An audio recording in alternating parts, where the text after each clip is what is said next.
Hello everyone, welcome to our channel Login 8. In this video, I will guide you on how to fix DHgate application not working.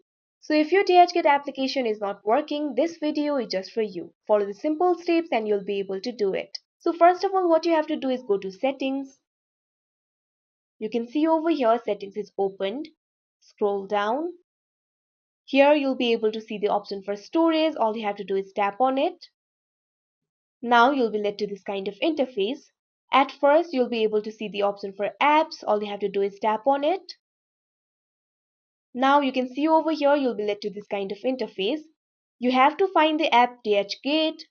You can search for the app. All you have to do is tap on the search icon that you can see at the top right corner.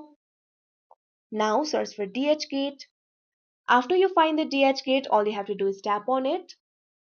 Now you'll be led to this kind of interface. Here you can see two options, clear storage and clear cache. All you have to do is tap on the clear cache option. If your cache is already cleared, clear cache option will not be enabled. You can see over here my clear cache option is not enabled. But if your cache is not cleared, this option will be enabled and all you have to do is tap on it. Now your problem should be fixed. If your DHgate app is still not working, what you have to do is go to Play Store.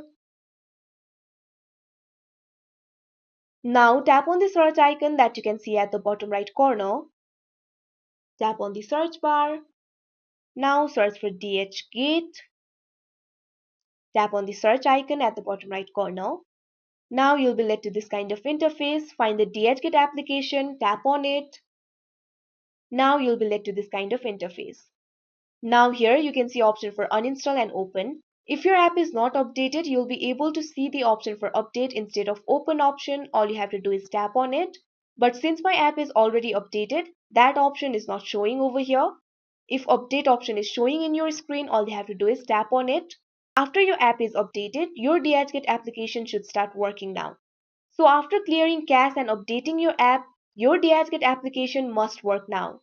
So that is how you fix DHgate application not working. I hope you found this video helpful. Thank you for watching. Make sure to like, share and subscribe to our channel.